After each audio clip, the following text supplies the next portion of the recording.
Thank you very much. मैं आप लोगों का और हमारे साथ जो वेबकास्टिंग पे लाइव जुड़े हैं, सबका स्वागत करता हूँ और हमारी भगवत गीता की आज की यात्रा हम आगे बढ़ाते हैं।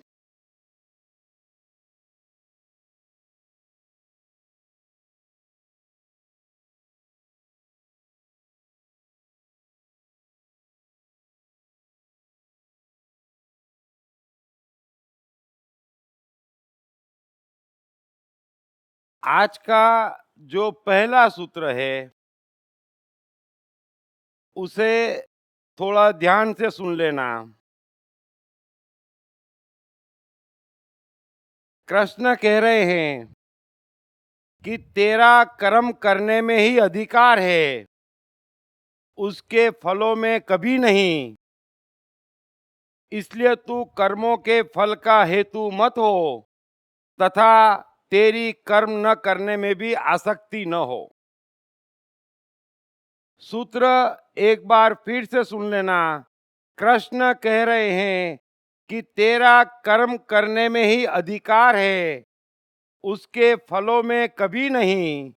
इसलिए तू कर्मों के फल का हेतु मत हो तथा तेरी कर्म न करने में भी आसक्ति न हो।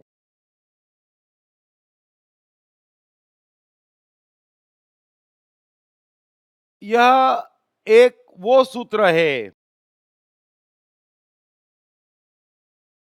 कृष्ण ने जो ये बात कही है, मनुष्य जाति के इतिहास में इससे गहरा, इससे महत्वपूर्ण और इससे उपयोगी दूसरा कोई भी सूत्र नहीं है। अगर ये फॉर्मूला जो कृष्ण इस सूत्र में कह रहे हैं, वो मनुष्य के पास उपलब्ध है, उसके बावजूद अगर उसके जीवन में दुख और असफलता है, तो इससे बड़ा मनुष्य का दुर्भाग्य नहीं हो सकता। इस सूत्र का अर्थ ये है कि एडिसन ने लाइट खोज ली है, बल्ब खोज लिया है,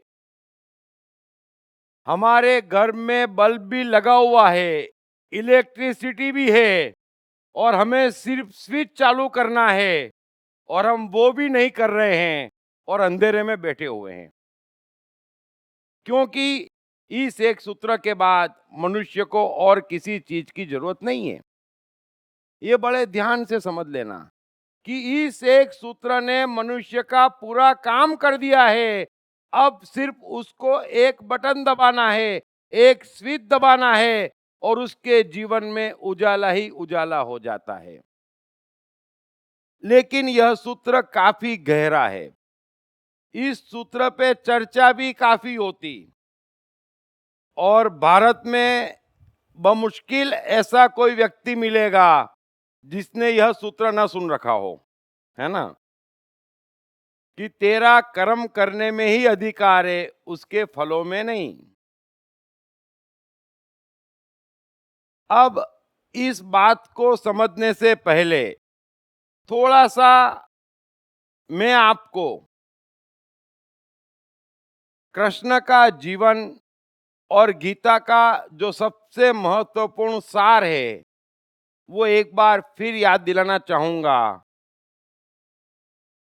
पूरी गीता में अगर कृष्ण का किसी एक चीज पे एम्फेसिस है या कृष्ण का पूरा जीवन किसी एक सूत्र के आसपास घूमता है, तो वो है जो होना चाहिए वो होना चाहिए और जो नहीं होना चाहिए वो नहीं होना चाहिए। बात समाप्त हो गई। इसके अलावा किसी ज्ञान की मनुष्य जीवन में जरूरत नहीं है। एक ज्ञान काफी है कि जो होना चाहिए वो होना चाहिए, जो नहीं होना चाहिए वो नहीं होना चाहिए। बात समाप्त हो गई। कृष्ण अपने पूरे जीवन में इस एक प्रिंसिपल पे जिए हैं और इसके बाद में किसी और ज्ञान की आवश्यकता नहीं पड़ती। अगर थोड़ा सा आप अब तक की गीता को ध्यान से समझे हों तो कृष्ण अब तक सिर्फ एक कोशिश कर रहे हैं और वो है अर्जुन के ज्ञान को, अर्जुन की बातों को, अर्जुन के भ्रम को काटने की। अर्जुन कृष्ण से क्या क्या कह रहा है? अर्जुन कृष्ण से कह रहा है कि मैं युद्ध नहीं करूंगा। क्यों? युद्ध तो नहीं करूंगा, लेकिन क्यों? क्योंकि बुद्धिमान व्यक्ति है, हम भी बुद्धिमान हैं। हम भी किसी से कहेंगे अगर कि यह मैं नहीं करूंगा तो वो पूछेगा ना क्यों, तो हमें जवाब देना पड़ेगा। तो अर्जुन भी जवाब दे रहा है कि मैं युद्ध इसलिए नहीं करूंगा कि ये मेरे भाई है, ये मेरे ताऊ चाचे और दादे हैं और इनको मारना मैं नहीं चाहता। दूसरी बात अर्जुन कह रहा है कि शास्त्रों में लिखा है कि इनको मारना पाप है और अगर इनको मैंने मारा तो मेरा पूरा खानदान नष्ट हो जाएगा, इसलिए मैं इन्हें मारना नहीं चाहता। ये दो बातें अर्जुन कह रहा है। और कृष्ण सारी बातों में क्या कह रहे हैं? कृष्ण कह रहे हैं कि न कोई मरता न कोई मारता। हे अर्जुन, तेरे और मेरे कई जन्म हो चुके हैं जिनको तू नहीं जानता और मैं जानता हूं, जिनको तू आज तेरे भाई कह रहा है। अगले जन्म में वे तेरे पड़ोसी होंगे, उसके अगले जन्म में शत्रु होंगे। जिनको तू आज गुरु कह रहा है वो अगले जन्म में फिर तेरे शत्रु होंगे। तो ये मनुष्य का जीवन और संबंध परिवर्तित है, एक जन्म के बाद दूसरा जन्म है। इसलिए तू इस जन्म के रिश्ते से ये बात नहीं कह सकता। मनुष्य की यह खूबी है, अगर वो इस जन्म में हिंदू घर में पैदा होता तो मुस्लिम क्रिश्चियनों को काफी कुछ कहता, फिर क्रिश्चियन फैमिली में पैदा होता, फिर हिंदुओं को कुछ कहता, लेकिन सिलसिला नहीं थमता, उसकी इस मूर्खता पे पूर्ण विराम नहीं लगता। तो कृष्ण कह रहे हैं कि ये तेरे भाई है, ये चाचे हैं, ये दादे हैं, ऐसा नहीं है। इस समय ये तेरे शत्रु हैं, तू युद्ध के मैदान में है और ये तेरे सामने खड़े हैं। दूसरी बात कृष्ण कह रहे हैं कि शास्त्रों में जो कुछ भी लिखा है उससे तेरा कुछ भी लेना देना नहीं है, क्योंकि तेरे भीतर एक चेतना है। तू स्व निर्णय कर सकता है, स्वपूरित निर्णय कर सकता है, इसलिए तुझे शास्त्रों का सहारा लेने की कोई भी आवश्यकता नहीं है। अगर गौर से समझें तो कृष्ण उसको वर्तमान में लाके खड़ा करने की कोशिश कर रहे हैं और आप भी कृष्ण की इस कोशिश को अपने जीवन में कामयाब होने दीजिए। इनसे क्या रिश्ता है? शास्त्रों में क्या लिखा है वो भूतकाल है, उसका वर्तमान में कोई भी संबंध नहीं है। आप अच्छे से समझ लेना, जीवन पूरा का पूरा वर्तमान है, जीवन इस क्षण है। इस क्षण का किसी भी भूतकाल की बात से रत्ती भर कायदे से कुछ लेना देना नहीं है। तो कृष्ण उसका भूतकाल काट रहे हैं और उसका भविष्य काट रहे हैं। जो अर्जुन कहता कि मैं पाप को प्राप्त होऊंगा, मुझे पाप लगेगा, मेरा खानदान नष्ट हो जाएगा, कृष्ण कह रहे हैं कि यह भविष्य की बात है और तुझे युद्ध इस क्षण करना है। और इस क्षण जो सामने खड़े हैं वो तेरे शत्रु हैं और तू जो इनको कह रहा है कि ये भाई है, ये रिश्तेदार है, ये गुरु है, ये भूतकाल की बात है। मुझे क्या मिलेगा, कौन जीतेगा, कौन हारेगा, पाप लगेगा, ये भविष्य की बात है। और भूतकाल और भविष्य दोनों के दोनों बेकार है, किसी काम के नहीं, क्योंकि वो इस क्षण में वर्तमान में नहीं समा सकते और मनुष्य का पूरा जीवन वर्तमान है। अभी आप यहाँ बैठे हैं, आपके कितने शत्रु हैं, कितने मित्र हैं, आपकी बैंक में कितना बैलेंस है, आपके घर पे कौन है, आपके साथ किसने अब तक क्या व्यवहार किया, वो कुछ भी इस क्षण में नहीं समा सकता। और कल आपके साथ क्या होगा वो भी इस क्षण में नहीं समा सकता। और जीवन इस क्षण है। कृष्ण कह रहे हैं अर्जुन से कि किसी भी निर्णय में अगर कोई भी भूतकाल तू बीच में लाता है या कुछ भी भविष्य बीच में लाता है तो तेरा निर्णय गलत होगा। भूतकाल और भविष्य बीच में लाना ही मनुष्य का एकमात्र ज्ञान है। निर्णय तुझे इस क्षण को देखकर करना है और इस बात को अच्छे से समझ लेना। अतः मैं आपसे भी निवेदन करता हूं कि आपने अब तक क्या किया वो भूल जाना। आप गीता सुन रहे हैं ना, तो सिर्फ गीता सुनिए। कृष्ण जो कह रहे हैं उसको सुनिए। कृष्ण जो आप में करना चाहते उन्हें करने दीजिए, है ना। किसी भी भूतकाल को बीच में मत लाइए और किसी भी भविष्य को बीच में मत लाइए, क्योंकि आप गीता ग्रास्प ही नहीं कर पाएंगे अगर आपके दिमाग में बहुत सा ज्ञान भरा होगा। आप गीता क्रॉस नहीं कर पाएंगे अगर आपका कोई भूतकाल और भविष्य होगा। तो मेहरबानी करके पूरी तरह से वर्तमान में आ जाइए। तो कृष्ण अर्जुन से जो कह रहे हैं वो बड़ी साधारण बात है कि हर मनुष्य के भीतर एक चेतना है, एक आत्मा है, एक ऐसी इंटेलिजेंस है जो सब कुछ जानती है, सब कुछ कर सकती है। उसे और किसी ज्ञान की आवश्यकता नहीं है। और वो चेतना क्या करती है? सिर्फ इतना कि जो होना चाहिए वो कर देती है और जो नहीं होना चाहिए वो किसी कीमत पे नहीं करती है। अब इसमें न भूतकाल की जरूरत, न शास्त्रों की जरूरत, न ज्ञान की जरूरत, न अकल की जरूरत, न कैलकुलेशन की जरूरत। सो हमारा सारथी हमें कृष्ण को बनाना है। इतनी साधारण सी बात कृष्ण अर्जुन से कह रहे हैं कि मैं वर्तमान हूं, पूर्ण चैतन्य हूं और मैं किसी भी बाहरी फोर्स से प्रभावित होकर न तो कर्म करता हूं न कर्म को रोकता हूं। मेरे कर्म फूटते हैं, अपने भीतर से फूटते हैं और ये सारथी बड़ा शक्तिशाली है। हमने सारथी जो अर्जुन और दुर्योधन को बना रखा है वो सारे भूतकाल की यादें, भविष्य की चिंताएं, सारा ज्ञान, सारे शास्त्र, सारी एडवाइस सब अर्जुन और दुर्योधन में समाई हुई है। कृष्ण में ऐसा कुछ भी नहीं है। कृष्ण सारथी हैं, है ना। युद्ध के मैदान में कृष्ण क्या है? सारथी है। हमारा चैतन्य, हमारी आत्मा भी हमारा सारथी है।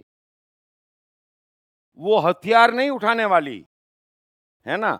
हथियार अर्जुन और दुर्योधन उठाने वाले हैं। फिर भी युद्ध का फैसला सारथी ने ही किया, है ना। तो ये सारथी ऐसा जादू भरा है हमारा कि जरूरत पड़ने पर हमें गीता भी सुना सकता। हमारी आत्मा, हमारा चैतन्य हमें जरूरत पड़ने पर गीता सुना सकती, हमारा रथ चला सकती और जरूरत पड़ने पर छल कपट झूठ और वचन तोड़ के भी हमें जीवन का हर युद्ध जितवा सकती। बड़े ध्यान से समझना, ये हमारा सारथी है। कृष्ण कहने को अर्जुन के सारथी थे, लेकिन क्या कुछ नहीं किया? रथ दौड़ाया। ऐसा दौड़ाया पूरे महाभारत में कि अर्जुन कितनी बार बचा सिर्फ कृष्ण के रथ दौड़ाने के कारण।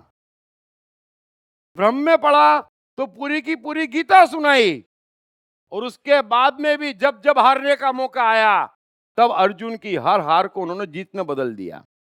तो मैं आपसे इतना ही कहना चाहता हूं कि आप अपने भीतर के सारथी, अपने चैतन्य जो आपकी स्पॉन्टेनियस चेतना है, उसके अलावा कोई भी चीज से उठकर कर्म करते हैं तो वो गलत ही होगा और उससे दुख और असफलता ही उत्पन्न होंगे।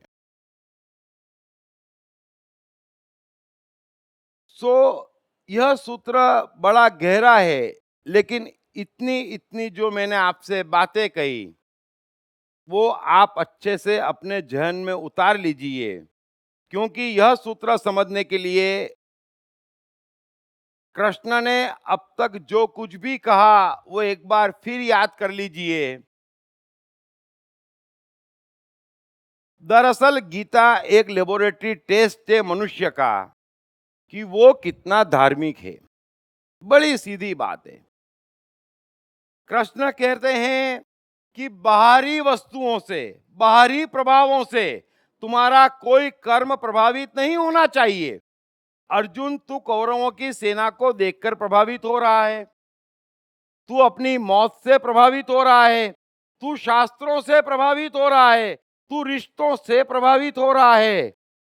और इतने प्रभाव में अगर तू कहता कि मैं युद्ध नहीं करूंगा, तो ये बात बेमानी है। आप भी समझ लेना, कोई भी कारण है अगर कर्म करने का, तो वो कर्म बेमानी है। अगर परिणाम ध्यान में है तो वो कर्म बेमानी है। कर्म फूटते हैं। थोड़ा सा अपने भीतर झांकना, समझना, सफल बनना मनुष्य का जन्मसिद्ध अधिकार है। महान बनना मनुष्य का जन्मसिद्ध अधिकार है, लेकिन कर्म फूटते नहीं। वो कोई ऐसा कर्म नहीं करता जिसमें कारण परिणाम शामिल ना हो। और कृष्ण इसी बेस पर अर्जुन से कहते हैं कि तू युद्ध से नहीं भाग सकता, क्योंकि तू भागने के कारण भी गिना रहा है और न भागने के परिणाम भी गिना रहा है, इसलिए तू युद्ध से नहीं भाग सकता।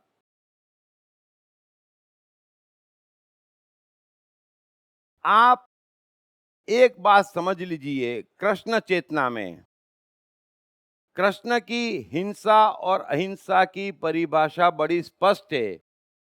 कृष्ण की हर बात इकलौती और नवीन है। उस बात का कोई भी मैच आपको न तो अन्य किसी की बात में मिलेगा, न किसी वाक्य या शास्त्र में मिलेगा, न किसी के जीवन में मिलेगा। इसीलिए कृष्ण इकलौते हैं, पूर्ण है, कंप्लीट है। बहती गंगा जिसको कहते हैं, रत्ती भर भी मिलावट नहीं, रत्ती भर भी पाप नहीं, रत्ती भर भी मिस्टेक नहीं, उनका नाम कृष्ण है। सो कृष्ण की हिंसा और अहिंसा की परिभाषा बड़ी स्पष्ट है। और उस परिभाषा में अगर हम जाएं तो कृष्ण के अलावा सब हिंसक हैं। फिर उसमें कोई एबीसीडी बाकी नहीं है। कोई कितने ही झंडे उठा ले, मैं पक्षपात नहीं कर रहा, मेरा किसी से मोह नहीं है, लेकिन जो सत्य है वो सत्य है। तो कृष्ण की हिंसा अहिंसा की परिभाषा बड़ी स्पष्ट है कि जरूरत न हो, ध्यान से समझ लेना, आवश्यकता न हो और किसी को छेड़ना, घूरना, पूछना, मारना, है ना, किसी के बाबत जानना, हर चीज हिंसा है। लेकिन आवश्यकता हो और न मारना या न मार पाना भी हिंसा है। बड़े ध्यान से समझ लेना, इस बात को थोड़ा समझ लेना। अगर आवश्यकता हो और न मारना या किसी भी कमजोरी के कारण, हमारी कमजोरी के कारण न मार पाना भी हिंसा है। अब इस परिभाषा में कृष्ण के अलावा किसी को फिट नहीं किया जा सकता। नरकासुर कितने ही जुल्म करे, कृष्ण के अलावा कौन है जो उसको मार सकता था या मार सकता है? तो क्या करेंगे? वो जुल्म करते रहेगा, ये उपदेश देते रहेंगे। कृष्ण कह रहे हैं उससे परिणाम नहीं आएगा। कहीं ना कहीं कमजोरी है आपके भीतर और कृष्ण ये मानने को तैयार नहीं है कि तुम मनुष्य हो और कुछ भी नहीं कर सकते हो। तुम सब कुछ कर सकते हो, हमें सब कुछ करना चाहिए। अगर नरकासुर जुल्म कर रहा है तो उसका वध होना चाहिए। सो जो होना चाहिए वो होना चाहिए। कोई कारण, कोई हाइडिंग, है ना, किसी बाबत कृष्ण आपकी सुनेंगे नहीं। एक बार इसी विषय पर कृष्ण की और भीष्म की चर्चा हुई। चर्चा जोर पकड़ी तो भीष्म ने पूछा कि चलो कृष्ण आप बताओ, आपके हिसाब से धर्म की परिभाषा क्या है? कृष्ण कहते हैं कि मेरी धर्म की परिभाषा बड़ी सीधी और साफ है। अगर एक व्यक्ति परिवार का जीना मुश्किल कर दे तो उस व्यक्ति का खात्मा जरूरी है ताकि परिवार चैन से जी सके। अगर एक परिवार मोहल्ले के लिए खतरा पैदा कर ले तो उस परिवार का खात्मा जरूरी है। अगर एक मोहल्ला राज्य के लिए खतरा पैदा कर दे, उनका जीना मुश्किल कर दे, तो उस पूरे मोहल्ले को मारना जरूरी है। और कोई राज्य अगर देश के लिए खतरा हो जाए तो पूरे राज्य को मारना जरूरी है, क्योंकि देश को बचाना है। बड़ी सीधी और साफ बात है। फिर उन्होंने भीष्म से पूछा, आपको मेरी बात समझ में आई? बोले आई। आप इंप्लीमेंट कर सकते? बोले नहीं, क्योंकि मैं दुर्योधन का कुछ नहीं कर सकता, है ना। तो सवाल यह है कि कृष्ण की हिंसा की परिभाषा में यह नहीं हो सकता कि मैं किसी को मारूंगा नहीं। क्या करूं? मैंने हथियार चलाना सीखा नहीं। क्यों नहीं सीखा? कृष्ण एक ही बात पूछते हैं कि तुम मनुष्य हो, तुम्हें सब कुछ आना चाहिए। एक ऐसी चीज बताओ जो कृष्ण नहीं जानते थे। एक ऐसा शौक बताओ जो कृष्ण को नहीं था। तो कृष्ण रत्ती भर हैंडीकैप नहीं थे, है ना। अभी यहां कोई व्यक्ति जुल्म कर रहा है और मैं अहिंसा पे भाषण दूं, देखो बालक ये अच्छा नहीं है, तुम नरक में सड़ोगे, वो उनके साथ मेरे को भी घसीट लेगा। बोले आओ तुमको अभी जीते जी नरक दिखाता हूं। तो कृष्ण का मतलब उपदेश नहीं है, परिणाम आना चाहिए। बड़े ध्यान से समझ लेना, कृष्ण का अर्थ है परिणाम आना चाहिए। अगर कौरवों को हारना है तो हारना है, कृष्ण परिणाम तय करते हैं। हारना है तो हारना है, परिणाम तय कर देते हैं। फिर साम दाम दंड भेद। कृष्ण को समझने में सबसे बड़ी गलती यहां पे भी हुई। अरे भाई, कौरवों को हराना है तो मैंने झूठ बोला, तो आप कृष्ण से पूछेंगे आपने झूठ बोला? कृष्ण ने झूठ नहीं बोला। वो बोलेंगे मैंने कौरवों को हराने की और 2 कदम बढ़ाए और कुछ नहीं करा, मैंने झूठ नहीं बोला। आप बोलेंगे आपने वचन तोड़ दिया। आप बोलेंगे महाराज आपने वचन दिया था हथियार नहीं उठाएंगे, फिर हथियार उठा लिए। बोले मैंने वचन नहीं तोड़ा, मेरा तो एक ही वचन था, कौरव हारना चाहिए, जो मैंने अपने आप को दिया था, और वही मैं कर रहा हूं। अब आप बाहर कैलकुलेशन लगाते रहिए, उन्होंने छल किया, उन्होंने कपट किया। अरे अहिंसक आदमी है। आप लोग हजारों लाखों की तादाद में तीर कमान और आज की तारीख में बंदूक तोप जने क्या क्या लेके पहुंच जाते हैं, कितनी हिंसा होती। और कृष्ण का हथियार क्या है? छल, कपट, झूठ, वचन तोड़ना। हिंसा ही नहीं होती, आदमी साफ। अब इतना हिंसक आदमी आपको लगता है झूठ बोल रहा है, आपको लगता है छल कर रहा है, तो क्या बात बिना बात तलवार चला दे? अरे एक को मारना है नरकासुर को, उसके लिए 2 सेना के युद्ध की क्या जरूरत है? अकेले पहुंच जाते, भेष बदल के पहुंच जाते, उसके दोस्त बन जाते और फिर उसी की हत्या कर देते। Chapter close. न मेरा सैनिक मरा, न तुम्हारा कोई सैनिक मरा। अब इस आदमी को हम हिंसक कैसे कह सकते हैं? तो समझने की कोशिश करना कि जो होना चाहिए वो होना चाहिए, और अगर हम नहीं कर पाते तो मनुष्य के नाते कृष्ण की परिभाषा में हमारी कमजोरी है। एक मनुष्य को कमाना भी चाहिए, कृष्ण ने कमाया और द्वारका बसाई। एक मनुष्य को जीने के लिए शौकीन भी होना चाहिए, क्योंकि मनुष्य हंसेगा नहीं, खाएगा नहीं, नाचेगा नहीं, म्यूजिक नहीं बजाएगा तो और कौन करेगा ये सब काम? और रत्ती भर कहीं कुछ भी गड़बड़ होगी तो कृष्ण उस गड़बड़ को साम दाम दंड भेद से ठीक करने की पूरी क्षमता रखते हैं। तो कृष्ण के रास्ते जाना है तो अपने आप को सक्षम बनाना पड़ेगा, और भगवत गीता में यह सूत्र सक्षम बनाने का सबसे जादुई सूत्र है। सुख सफलता का रहस्य इसमें छिपा है। इसलिए मैं आपसे कह रहा हूं कि अब तक की गीता का सार और कृष्ण का जीवन समझ लेना कि जो होना चाहिए वो होना चाहिए और जो नहीं होना चाहिए वो नहीं होना चाहिए, फिर उसमें कारण परिणाम को जगह नहीं है। मैं आपको एक किस्सा सुनाता हूं। रामकृष्ण परमहंस नाम सबने सुन रखा है भारत में। अभी रामकृष्ण परमहंस के बड़े गरीबी के दिन चल रहे थे और अच्छे भक्त थे, उसमें किसी को कोई डाउट कभी नहीं हो सकता।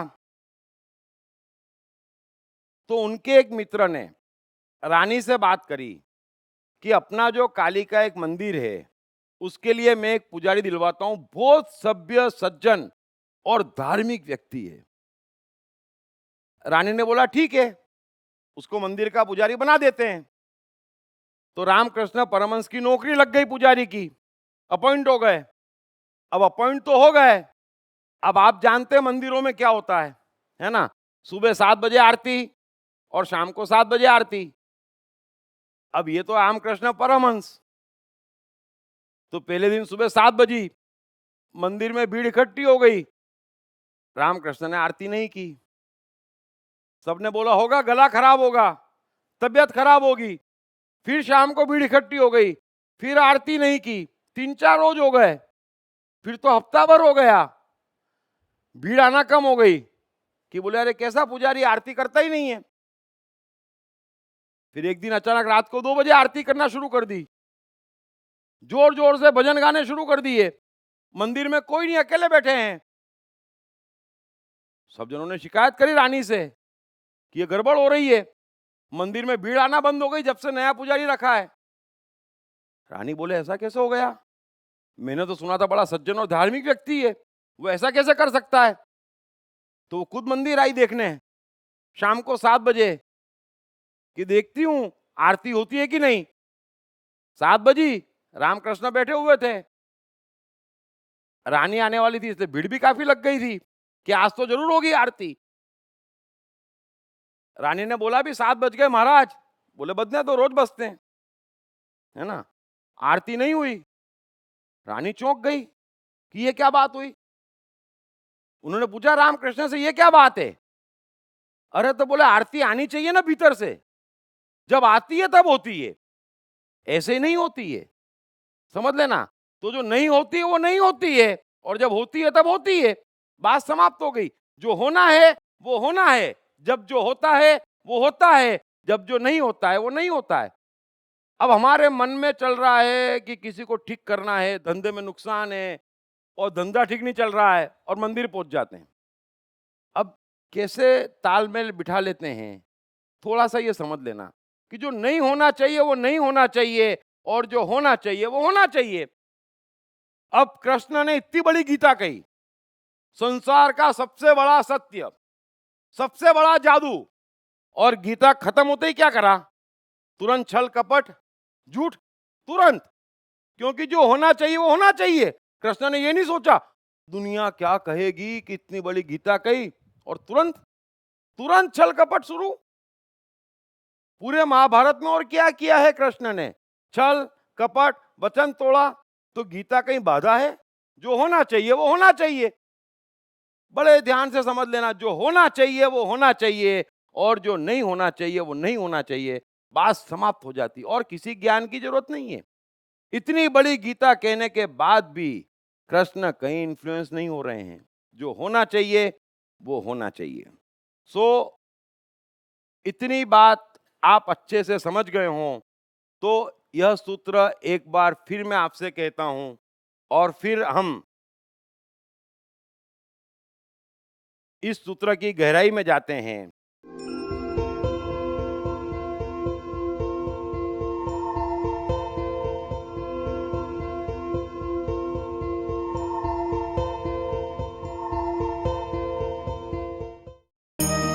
कृष्ण मन और जीवन के मास्टर। कृष्ण एक प्रेमी, एक कलाकार, एक गुरु, एक राजनेता, एक व्यवसायी। कृष्ण शून्य से सृजन करने का एक श्रेष्ठ उदाहरण। कृष्ण जो कठिनतम परिस्थितियों में भी हंसते हुए जीने की कला सिखाते हैं। कृष्णा, जिन्होंने जीवन का हर युद्ध जीता। दीप त्रिवेदी द्वारा लिखित किताब मैं कृष्ण हूँ। ये किताब कृष्ण के संपूर्ण जीवन पर रिसर्च करने के बाद कुछ इस साइकोलॉजिकल अंदाज में सिलसिलेवार रूप से लिखी गई है कि जिसे पढ़ते पढ़ते आपका जीवन भी बदलता चला जाएगा। मैं कृष्ण हूँ। ये किताब अंग्रेजी, हिंदी, मराठी तथा गुजराती में एक साथ atmanestore.com साथ ही सभी प्रमुख ई-कॉमर्स साइट्स पर भी उपलब्ध है। कृष्ण कह रहे हैं कि तेरा कर्म करने में ही अधिकार है, उसके फलों में कभी नहीं। इसलिए तू कर्मों के फल का हेतु मत हो। इसलिए तू कर्मों के फल का हेतु मत हो तथा तेरी कर्म न करने में भी आसक्ति न हो।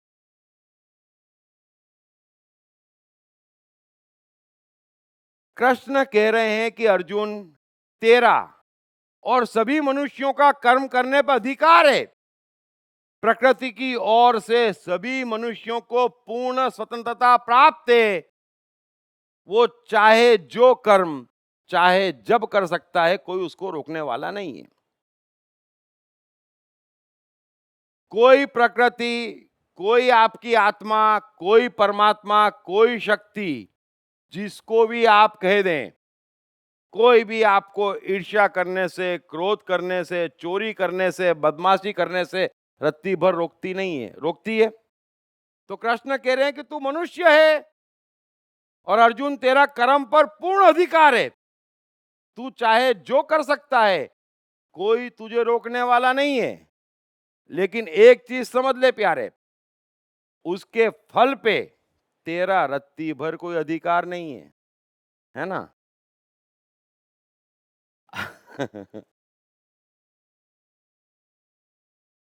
एक छोटी सी घटना, बड़े ध्यान से समझना, वो करोड़ों करोड़ों घटनाओं का जोड़ होती है। एक छोटी सी घटना भी, अगर मैं उदाहरण के तौर पे आपसे कहूं कि अभी हम और आप यहां बैठे हैं और यह लेक्चर चल रहा है, तो कहने को तो ये एक घटना हुई। अब ये घटना कितनी घटनाओं का जोड़ होगा, जरा समझने की कोशिश करना। मुझे लेक्चर देने का हुक्म हुआ होगा, आपको सुनने की इच्छा हुई होगी, है ना? ये बिल्डिंग बनी होगी, तब जाके हम यहां बैठे हैं। ये लाइट की खोज हुई होगी, वरना इस समय बैठ नहीं पाते, है ना? कृष्ण ने गीता कही होगी, मतलब 5000 वर्ष पूर्व, तब जाके हम गीता पे चर्चा कर रहे हैं। घटना छोटी सी है, लेकिन हजारों लाखों करोड़ों घटनाओं का जोड़ है। ये घटना छोटी सी है। हम कहते हैं हमारे घर में बच्चा हुआ, घटना छोटी सी है। कभी सोचना, आप शादी ना करते तो, आपके माता पिता शादी ना करते तो, एक सीक्वेंस भी टूट जाती तो ये बच्चा नहीं होता। आपको लगता है ये घटना है, ये करोड़ों करोड़ों घटनाओं का जोड़ है। सो कर्म जब हम करते हैं तो उसका फल या उसके फल का कैलकुलेशन करना ये मनुष्य चेतना के लिए आसान नहीं है ना? हाँ, निश्चित ही मनुष्य में यह चेतना है, निश्चित है कि वो हर चीज का भविष्य देख सकता है, बिल्कुल देख सकता है, उसमें चेतना है। लेकिन जागी हुई चेतना उस लेवल की किसी में नहीं है, या बहुत कम लोगों में है। सो फल की बात सबसे पहले अपने बेस में ही बेमानी हो जाती है, क्योंकि छोटी सी घटना करोड़ों घटनाओं का जोड़ है। हमने ये किया, उसका परिणाम क्या आएगा आप कैसे कैलकुलेट करेंगे? अब कृष्ण कह रहे हैं कि तेरा कर्म करने में अधिकार है, फल में नहीं।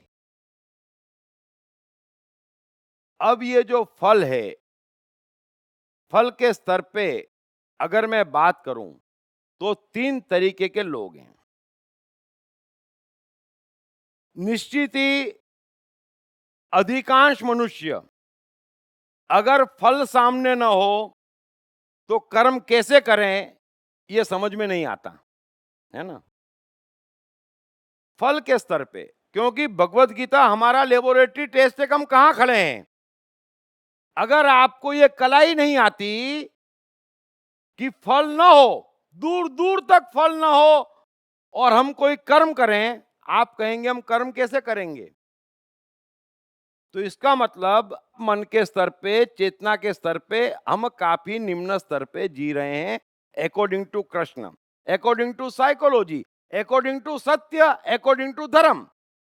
तो जिसके कर्म में जितना फल है और जो बिना फल के कर्म करना नहीं जानता, बात तो बड़ी दुखद है, लेकिन ये समझ लेना चाहिए कि मंजिल अभी दूर है। दूसरे स्तर पे वे लोग आते हैं जो वाकई फल की चिंता कम करते हैं, या कई ऐसे कर्म कर लेते हैं जिसमें फल की चिंता शामिल नहीं है, कर लेते हैं। दूसरे स्तर पे वो लोग आते हैं। लेकिन कृष्ण अकेले, इकलौते और नवीन है। हमेशा ध्यान रखना, कृष्ण थर्ड डायमेंशन के व्यक्ति हैं, उनके आगे पीछे ऊपर नीचे कोई मैच नहीं हो सकती, कोई मैच नहीं है इस संसार में। तो कृष्ण फल तय करते हैं, ये एक अनोखी बात है। कृष्ण का पूरा जीवन देखना, वो फल तय करते हैं, परिणाम तय करते हैं कि ये आना ही चाहिए, फिर रिवर्स कैलकुलेशन करते हैं कि ये परिणाम कैसे आएगा, और परिणाम लाके रहते हैं। It's a beauty of Krishna. अच्छे से समझ लेना कि कृष्ण परिणाम तय करते हैं। सो पहले स्तर पे है जो बगैर फल के कर्म करना नहीं जानते। दूसरे स्तर पे आते हैं जो फल छोड़ना जानते। लेकिन आप गीता पढ़ रहे हैं, जमाना कृष्ण का है, एडिसन तय करता कि बल्ब बनेगा, है ना। एडिसन तय करता है, इसलिए वो एडिसन है।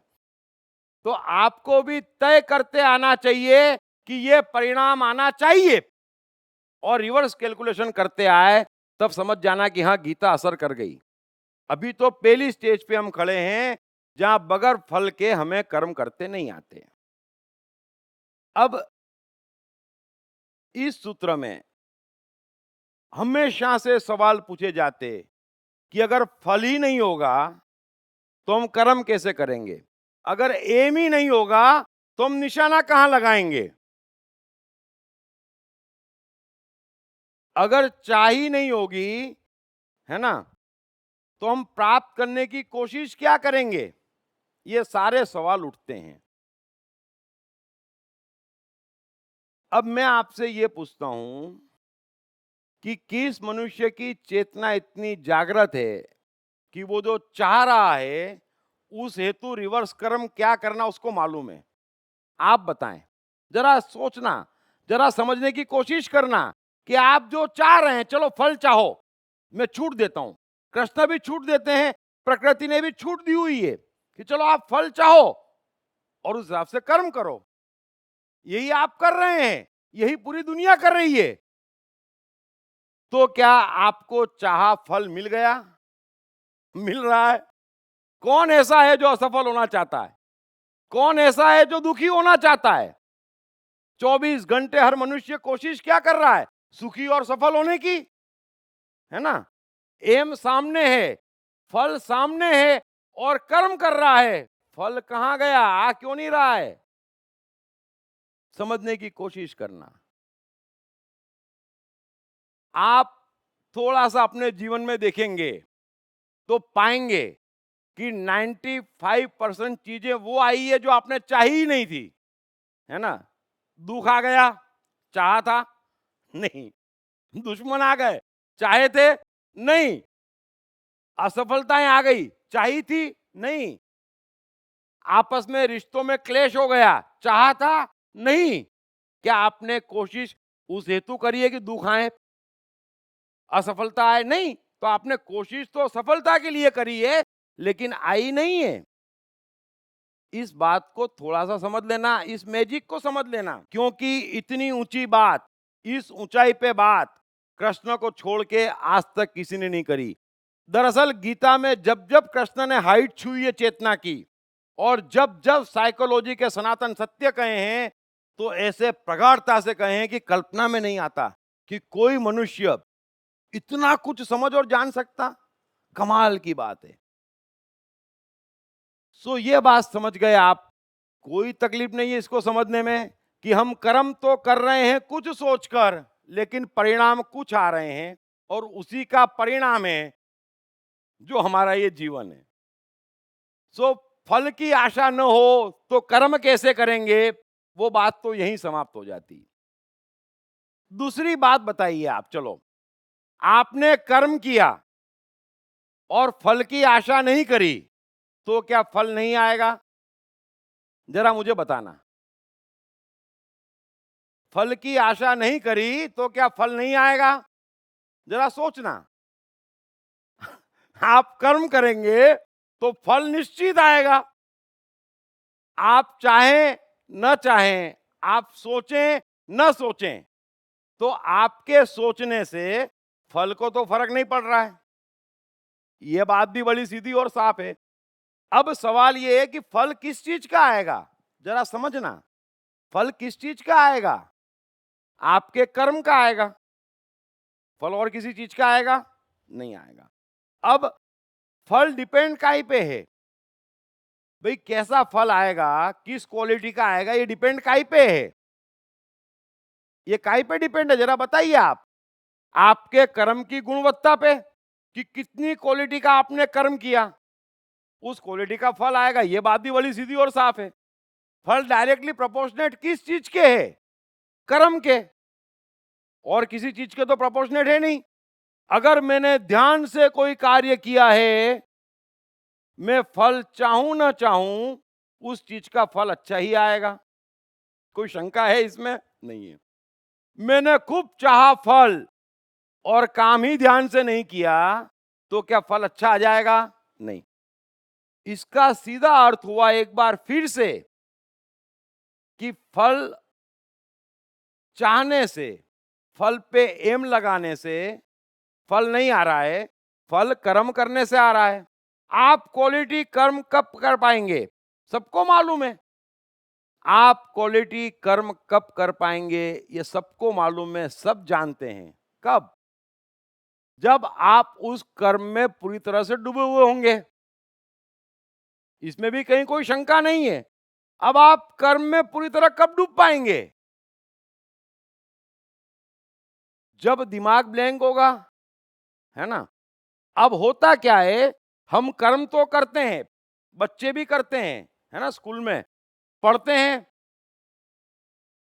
खूब पढ़ते हैं, इतनी सी किताबें और साल भर पढ़ते हैं, स्कूल में भी पढ़ते हैं, फिर ट्यूशन भी करते हैं। फिर फल क्या आ रहा है? जरा गौर करना, फल क्या आ रहा है? जीवन में भी सब जने मेहनत करते हैं, ऑफिस में भी काम करते हैं, एक्स्ट्रा काम भी कर लेते हैं। फल क्या आ रहा है? आपसी रिश्तों में भी हम खूब कर्म कर रहे हैं, लेकिन फल क्या आ रहा है? थोड़ा सा समझना। फल की कामना, फल की चाह इमीडिएटली कर्म में गड़बड़ कर देती है। आप आज के बाद गौर कर लेना। एक बच्चा है, उसे पढ़ने में मजा है, वो पढ़ रहा है, उसकी कोई इच्छा नहीं है पास तक होने की, बस पढ़ने में मजा आ रहा है। उसका फल क्या आएगा? वो फर्स्ट आ जाएगा। फिर 40 बच्चे हैं क्लास में, मैं फर्स्ट आऊंगा, मैं फर्स्ट आऊंगा करके पढ़ते हैं। अब मैं फर्स्ट आऊंगा करके जब आप पढ़ते हैं, तो होता क्या है, जैसे ही पढ़ने बैठते हैं, फर्स्ट आया तो अवार्ड मिलेगा, पढ़ना रह जाता साइड में, अवार्ड के सपने शुरू। जरा गौर करना। और मैंने इतने लोगों से कह दिया और फर्स्ट नहीं आया तो नाक कट जाएगी, रोना शुरू। आप पढ़ेंगे कब? आप पढ़ ही नहीं पाते। गौर करना, जैसे ही फल हम लाते, हमारा कर्म खत्म हो जाता, हम फल में खो जाते। हर आदमी की ये खूबी है। फिर वो सोचता मैं कर्म कर रहा हूं लेकिन परिणाम नहीं आ रहा है। अरे तू मेहनत कर रहा है, कर्म नहीं कर रहा है। तू अपने आप को कंफ्यूज कर रहा है कि मैं ये कर्म कर रहा हूं। आप वो कर्म नहीं कर रहे हैं। फल आते ही आप डिवाइड हो गए, आप फल के सपनों में खो गए। ये एक महानतम सूत्र है सो पहली बात है, फल करोड़ों करोड़ों कर्मों पे डिपेंड है। एक छोटा सा कर्म, एक छोटी सी घटना करोड़ों अरबों घटनाओं का जोड़ है। निश्चित ही मैं कुछ करूं या आप कुछ करें, जाना जा सकता कि इसका परिणाम क्या आएगा, और उसी को हम साइकोलॉजिस्ट कहते जो परिणाम जानते। उसी को हम साइकोलॉजिस्ट कहते जो परिणाम जानते। कृष्ण जानते हैं कि अगर अर्जुन इस मनोदशा में युद्ध करेगा, मरेगा। युद्ध से भागेगा, कोई भागने नहीं देगा। भाग गया तो उसके भाई बंधु मर जाएंगे, डबल दुखी होगा। फिर लोग बाग गालियां देंगे और दुखी होगा। यानी कि घाटे ही घाटे का सौदा है जो अर्जुन करने जा रहा है। ये कृष्ण को दिख रहा है, अर्जुन को नहीं दिख रहा है। तो साइकोलॉजिस्ट का अर्थ है कि आप जो कर्म करते उसका परिणाम दिख जाता। बड़ी सीधी सी बात है।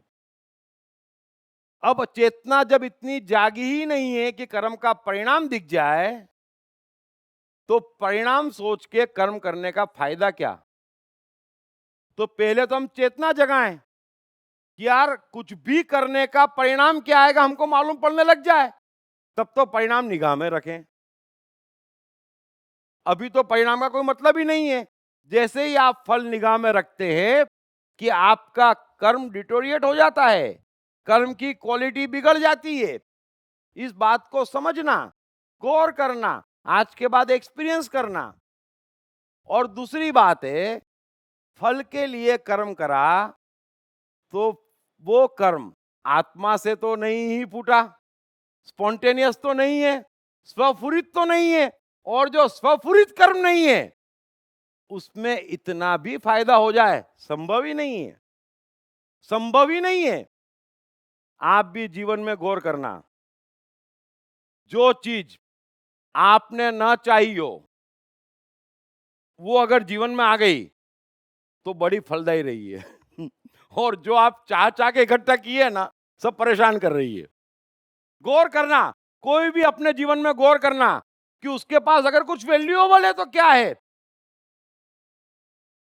जो उसे स्पॉन्टेनिटी में मिला है। गौर कर लेना। और जो भी तकलीफ दे रहा है वो क्या है, बड़े उत्साह से फल निगाह में रख के बड़ी मेहनत से लाए हैं और वही तकलीफ दे रहे हैं सब। बड़े ध्यान से समझ लेना। सो कर्म हजारों कारणों पे डिपेंड है। हमारे पास इतनी चेतना नहीं कि हम परिणाम देख सके कर्म का। तो बेहतर है कि स्पॉन्टेनिटी पे, अपनी स्वचेतना पे भरोसा करें। अगर फल निगाह में है, मेहरबानी करके कर्म ही मत करें, परिणाम नहीं आएगा। हर कोई डिग्री ले रहा है, 20 साल बिगाड़ता। हर कोई फल की चाह करके मंदिर मस्जिद चक्कर लगा रहा है, परिणाम नहीं आ रहा है। थोड़ा समझ लेना इस बात को, परिणाम नहीं आ रहा है इस बात को समझ लेना, क्योंकि अभी चेतना इतनी जागृत नहीं है। आप कई लोगों के गाने सुनते हैं ना, कईयों के डांस देखते, नृत्य देखते, है ना। आप कुछ कविताएं सुनते, किसी को बोलते सुनते, तो मजा किस चीज में आता है जरा गौर करना। आज के बाद मजा किसको सुनने में आता है, मजा किसका नृत्य देखने में आता है, मजा किसका गाना सुनने में आता है, बताओ आप, गौर करना। जब नृत्य तो हो, डांस तो हो रहा हो, पर अगर डांसर गायब हो जाए, उस ग्रेड का जब नृत्य होता तो वो नृत्य अमर हो जाता है। समझ लेना। आप तो फल की बात कर रहे हैं, करने वाला ही गायब हो जाता है। और आप जो भी महानतम चीजें देख रहे हैं, उनके करने वाले ही गायब है और किसके फल को रो रहे हैं। तो कृष्ण कह रहे हैं, बड़े ध्यान से समझना कि फल ध्यान में रखकर अगर कोई भी कर्म आप कर रहे हैं तो आप वो कर्म धार्मिक नहीं कर रहे हैं, फिर ABCD आप कुछ भी कर रहे हैं। अब एक और खूबी है, और खूबी ये है मनुष्य की कि मनुष्य की बुद्धिमानी का और इंटेलिजेंस का वाकई कोई मुकाबला नहीं है। अभी बाइबल में लिखा है कि सूर्य पृथ्वी के चक्कर लगाता है। अभी गैलीलियो ने सिद्ध कर दिया कि बाइबल में गलत लिखा है, पृथ्वी सूर्य के चक्कर लगा रही है।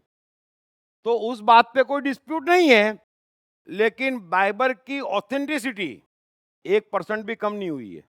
ये हमारा कमाल है। जरा ध्यान से समझना हमारे इंटेलिजेंस को, थोड़ा समझना हम किस दुनिया में रह रहे हैं। भारत का बच्चा बच्चा कह देता है कि कृष्ण एकमात्र पूर्ण, गीता एकमात्र सत्य, और कर्म करो पर फल की चिंता मत करो, ये महानतम सूत्र हर कोई कह देता है। ये जितने भी हमारे साधु सन्यासी पंडित 24 घंटे कहते हैं, और फिर कहते क्या है, आप मंदिर आओ आपकी तमन्ना पूरी हो जाएगी। महाराज तमन्ना तो फल हो गया है, तमन्ना तो फल हो गया। ये अंगूठी पहनो आपके दर्द दूर हो जाएंगे, महाराज ये तो फल हो गया। आप फलों की बात कर रहे हैं, कृष्ण कह रहे हैं कि फल ही नहीं चाहिए। अगर कृष्ण के इस सूत्र को आप समझ लें तो क्लियर हो जाता है कि दुनिया में धर्म के नाम पर सबसे बड़ा अधर्म चल रहा है, क्योंकि वो तो आपको फल बांट रहे हैं। आपको फल बांटा जा रहा है, और फल की आशा, फल की बात बेसिकली बेईमानी है। मनुष्य की इससे ज्यादा गिरावट नहीं हो सकती कि वो फल निगाह में रखे, फल की इच्छा करे, और इससे बड़ा अहंकार नहीं हो सकता कि आपके चाहने से कुछ हो जाएगा। ये भी आप सोचते, ईश्वर में भी आप मानते, और ये भी कहते उसकी मर्जी बगैर पत्ता भी नहीं हिलता। कमाल पे कमाल करते हम। तो फिर आप क्या चाह रहे हैं? अगर उसकी मर्जी बगैर पत्ता नहीं हिल रहा है तो आप और क्या चाह रहे हैं? तो आप तो ईश्वर से बड़े हो ही गए, क्योंकि आप अपना पत्ता हिलाना चाह रहे हैं अपनी मर्जी से। जरा कल्पना करना, हम किस द्वंद में फंसे हैं, हम किस ग्रेड के मनुष्य हो चुके हैं, हमको क्या हो गया है। अरे हम मनुष्य हैं, हमारे में चेतना है, कोई एबीसीडी नहीं है। कोई भी कर्म अगर उसमें फल है, फिर ज्योतिष हो, वास्तु हो, मंदिर हो, पूजा हो, पाठ हो, ईश्वर हो, कुछ भी हो, क्या फर्क पड़ गया? अगर फल निगाह में है तो वो पाप हो गया, और पाप पुण्य के नाम पे बेचा जा रहा है। कृष्ण को महान भी गिना जा रहा है, सूत्र को सर्वश्रेष्ठ भी बताया जा रहा है, और फल भी बेचे जा रहे हैं। और यह जादू सिर्फ मनुष्य कर सकता है, और कोई नहीं कर सकता। कृष्ण कह रहे हैं कि तेरा कर्म करने में ही अधिकार है, उसके फलों में कभी नहीं। इसलिए तू कर्मों के फल का हेतु मत हो। बड़े ध्यान से समझ लेना, इसलिए तू कर्म के फल का हेतु मत हो, तथा तेरी कर्म न करने में भी आसक्ति न हो। ब्यूटीफुल।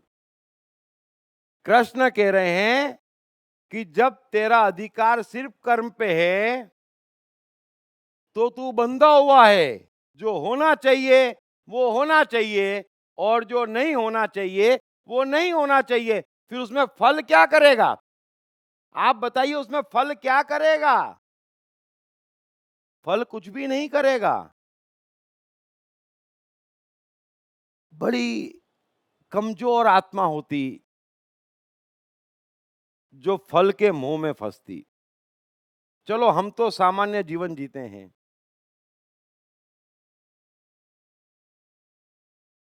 अभी कबीर, महावीर या क्राइस्ट क्या फल की आशा में कर्म कर रहे हैं?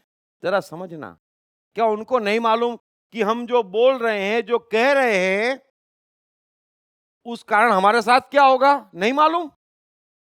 कोई फल की आशा में कर्म नहीं हो रहे हैं। अगर मैं भी बोल रहा हूं तो फल तो दूर दूर तक नहीं है, क्योंकि जो फल चाहते वो तो भगवा पहन के बैठ जाते थे बेचारे। है ना? तो आप समझ लो थोड़ा सा, फल जब आप चाहते हैं तो कर्म अंदर से आ ही नहीं सकते। और जीने का पूरा मजा अंदर है। जितनी गहराई से आता उतना मजा है, और कोई मजा नहीं है संसार में, और कुछ भी मजा नहीं है।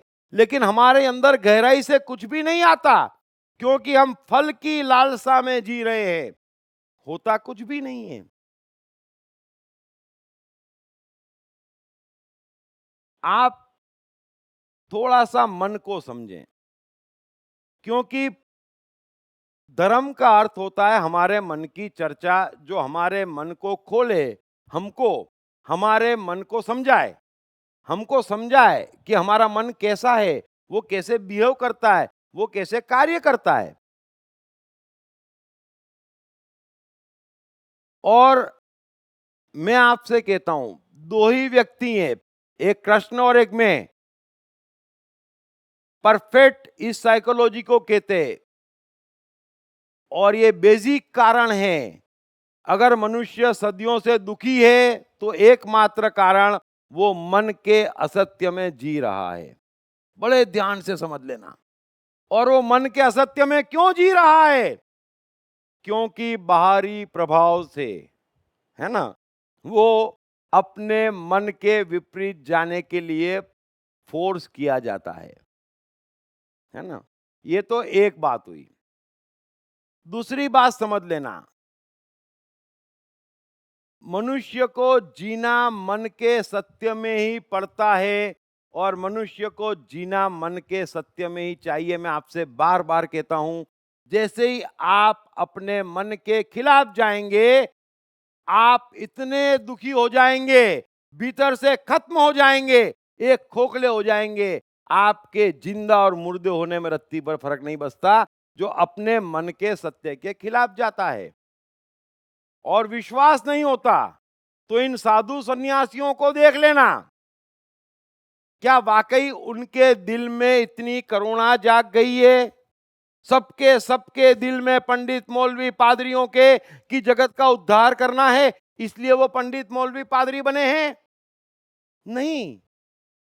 तो कहीं पे निगाहें, कहीं पे निशाना है। मन का सत्य कुछ और है और आप कर कुछ और रहे हैं। उनके भीतर के दुख का आप अंदाजा नहीं लगा सकते। ये जितने नेता हैं, क्या इनको देश की सेवा करनी है? ये मन के असत्य में जी रहे, भ्रष्टाचार कर रहे। कितना भी धन आ जाए, घूमना एम्बेसडर में पड़ता है। कितना भी धन आ जाए, दुखी के दुखी हैं, भीतर से खोखले हैं। जैसे ही आप मन के असत्य में जीते, आप खोखले हो जाते, और मन के असत्य में जीते ही आप दूसरी हजार मुसीबत में फंसते हैं। आज के बाद गौर कर लेना, मन का असत्य अच्छा है या बुरा है, लेकिन वो आपके मन का सत्य है। मन दर्पण है। अगर ईश्वर के सबसे निकट कुछ है तो मनुष्य का मन है। इसलिए तो कृष्ण कह रहे हैं कि आपको क्या करना, समझ लेना।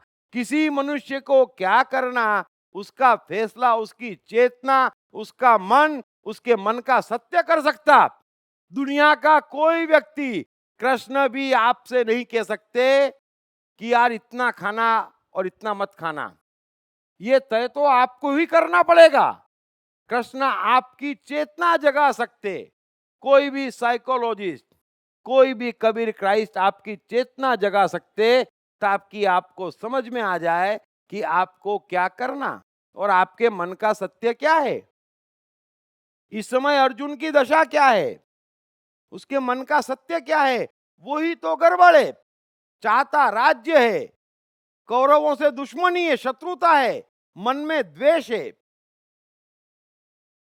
और मारे डर की फोर्स ऐसी घुस गई है मन में कि मारे डर के ऊंची ऊंची बातें कर रहा है। आप भी समझ लेना, ये मन का साइंस समझ लेना। अगर मन में, किसी के भी मन में, आपको भी अनुभव होंगे, रोज रोज अनुभव होते होंगे, आसपास वालों को भी देख लेना, जब कोई फोर्स मन पे हावी होती तो मनुष्य की बुद्धि भ्रष्ट हो जाती। वो फोर्स अपने आप चलती और सारे कबाड़े वो फोर्स करवा देती। इस समय अर्जुन डर गया है, और ये जो डर की फोर्स है, ये सारे उटपटांग काम उससे करवा रही है। वरना साधारण सेंस भी हम वापरें, जो कृष्ण कह रहे हैं तो भागने में हर जगह अर्जुन का और दूसरों का और सबका अनर्थ है। उसके भाई मर जाएंगे, द्रौपदी का क्या होगा, सुभद्रा का क्या होगा, उसके बच्चों का क्या होगा, कुछ नहीं सोच पाता। क्यों? क्योंकि फोर्स हावी है। आप भी देखना, वो बच्चे प्रेम में पड़ जाते। जब फोर्स हावी होती, माँ बाप कहते अरे हमने तेरे को बड़ा करा, पाला, पैदा किया, तो जब फोर्स हावी होती कोई किसी की नहीं सुनता, है ना। जब फोर्स हावी होती तो अपने वालों को मार डालता, नहीं सोचता कि मेरे इस निर्णय का परिणाम क्या आएगा, मैं क्या कर रहा हूं, वो नहीं सोच पाता। आप भी जरा समझना, अपने अंदर कोई ऐसी फोर्स गर्म हो जाए, तुरंत अलर्ट हो जाना, वरना वो फोर्स कुछ का कुछ करवा देगी आपसे। और एक फोर्स जीवन बर्बाद करने के लिए काफी है। बड़े ध्यान से समझ लेना, चाहे शत्रुता की फोर्स क्यों ना हो, दुश्मनावट की फोर्स क्यों ना हो, आप गौर करना। कईयों को द्वेष आ जाता, जीवन का मकसद क्या, बस उसको ठीक करना। अरे ये भी कोई मकसद है? वो ठीक हो ना हो, तुम रोज रोज ठीक हो जाते हो, लेकिन हमको समझ में नहीं आता, फिर कुछ भी समझ में आना बंद हो जाता है। जरा गौर करना, ईर्ष्या होती, और अगर फोर्स से होती तो कैसी होती? पूरा जीवन उसमें निकल जाता, बर्बाद हो जाते हम, समझते ही नहीं कि क्या हो रहा है ये। तो फोर्स अगर आप पे कोई हावी है, आसपास वालों पे हावी है, तो अलर्ट हो जाना। कृष्ण उस फोर्स की साइकोलॉजिकल ट्रीटमेंट दे रहे हैं अर्जुन को, ताकि फोर्स वीक होए। और कृष्ण अंदाजा लगा रहे हैं कि फोर्स कितनी पावरफुल है, और इतनी पावरफुल है, कितनी बात करने के बावजूद भी अर्जुन की उस फोर्स में रत्ती भर फर्क नहीं आया है। कृष्ण को कभी किसी से शत्रुता नहीं रही। जरासंध, कंस कितनी बार कृष्ण को मारने की कोशिश करी, लेकिन कृष्ण ने एक बार भी पलटकर उन पे हमला नहीं किया। कंस को तब मारा जब वो हजारों की जान लेना चाहता था। जरासंध शिकंजे में आ गया था, फिर भी छोड़ दिया। शत्रुता का भाव हिंसा है, समझ लेना। भाव आ गया, अर्जुन में भाव है शत्रुता का, फिर उसे उसी सत्य में जीना पड़ेगा।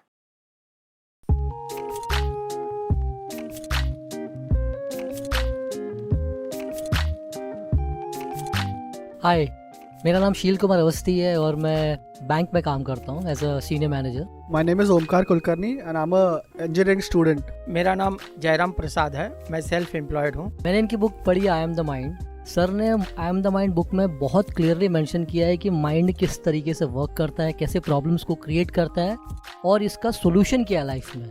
It's a really great book that I've come across in so many years. I've read many books but this one stands apart. इस पुस्तक की सरल भाषा, साधारण ढंग से मन का क्लासिफिकेशन ने मुझे बहुत प्रभावित किया है। I have read the book. It clearly identifies, explains the difference between your brain and the mind. All the 7 states of the mind are clearly defined in that book and that's the best thing about the book. So it's a very nice book written in a very clear language. मेरा तो मानना है, मैं मन हूँ पुस्तक, हर व्यक्ति को पढ़ना चाहिए।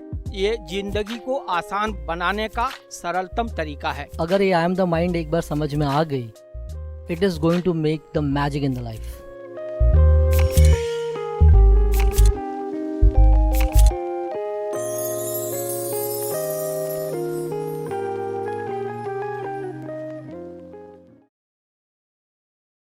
सो आगे कृष्ण कह रहे हैं, इसलिए अर्जुन तू कर्मों के फल का हेतु मत हो, तथा तेरी कर्म न करने में भी आसक्ति न हो। न तो तुझे इसलिए कर्म करना चाहिए कि इसका फल मुझे अच्छा दिख रहा है,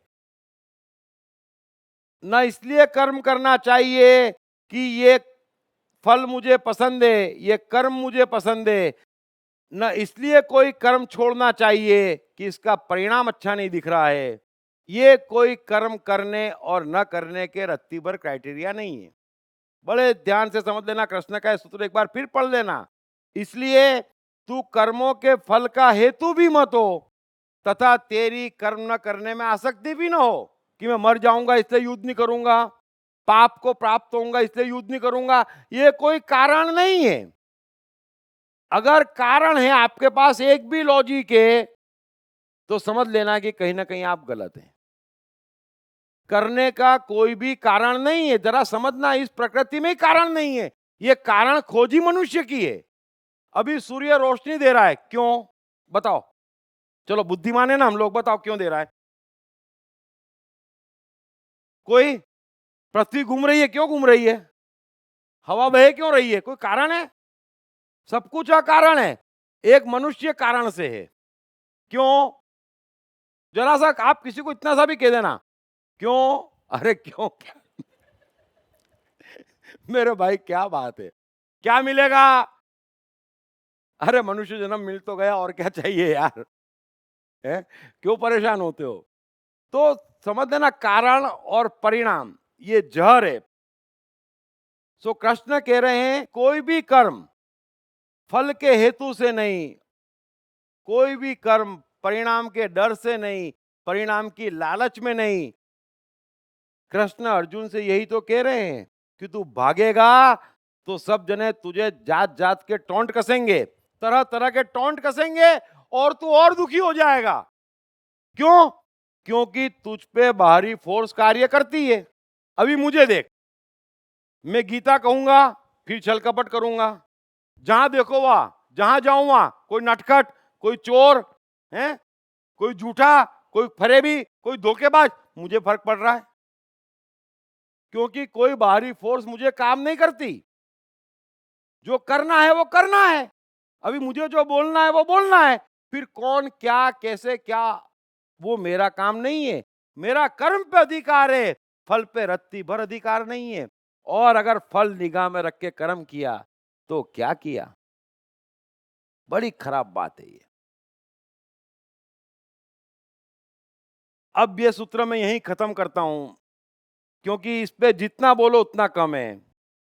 ये सूत्र ही ऐसा है, लेकिन कृष्ण आगे से पीछे से इस सूत्र को पकड़ेंगे।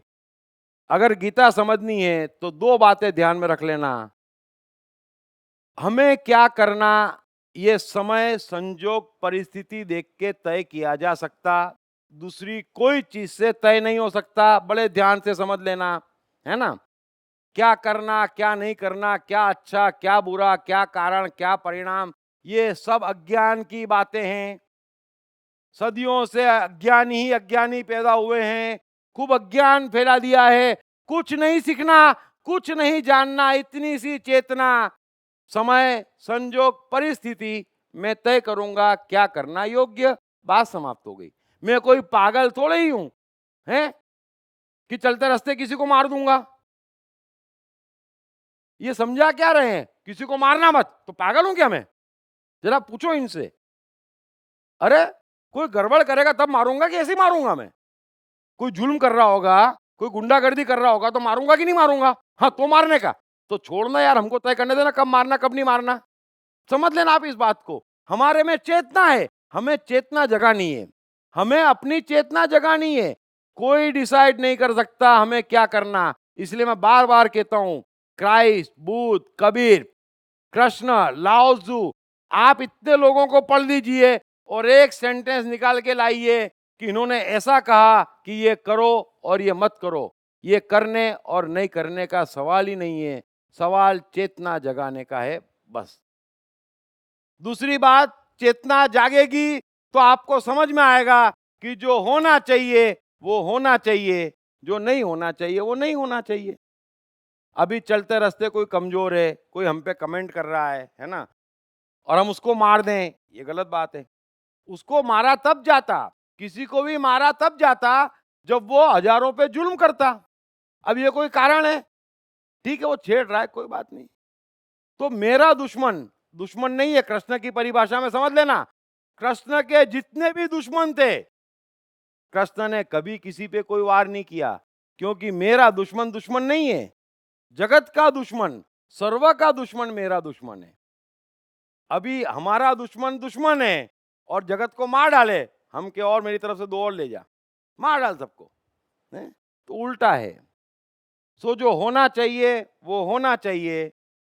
हमें अपनी चेतना जगानी है, कार्य में न कारण न परिणाम, फल सामने नहीं होगा तो आप सफल हो जाएंगे। मैं बार बार कहता हूं, अगर दूसरी फेल एडिसन वॉचमैन की नौकरी कर रहा है, वो फल चाह सकता कि मैं वैज्ञानिक बनूंगा? नहीं। अंबानी पेट्रोल पंप पे पेट्रोल भर रहे हैं, क्या वो फल चाह सकते कि मैं अंबानी बनूंगा? नहीं। स्टीव जॉब्स संन्यास लेने आए हैं, नौकरी कर रहे हैं, पढ़े लिखे नहीं है, स्कूल में सिर्फ शैतानी की है, क्या वो कल्पना कर सकते कि मैं एप्पल खोजूंगा? नहीं। तो सीधी बात समझ लो कि स्वपूरित कर्म मनुष्य को बनाता है, स्पॉन्टेनिटी मनुष्य को बना रही है। ये फल की इच्छा से, कर्म करने से कुछ नहीं हो रहा है, क्योंकि उसमें कर्म का डिटोरेशन हो रहा है। सो मैं सूत्र खत्म करता हूं। इस सूत्र पे किसी को क्वेश्चन हो तो लेता हूं, अदरवाइज हम ब्रेक लेते हैं। इस सूत्र पे किसी को कोई क्वेश्चन हो प्लीज, वरना आगे गीता में कृष्ण इसके आसपास काफी घूमेंगे ही। फिर भी कोई क्वेश्चन? हाँ प्लीज माइक देना।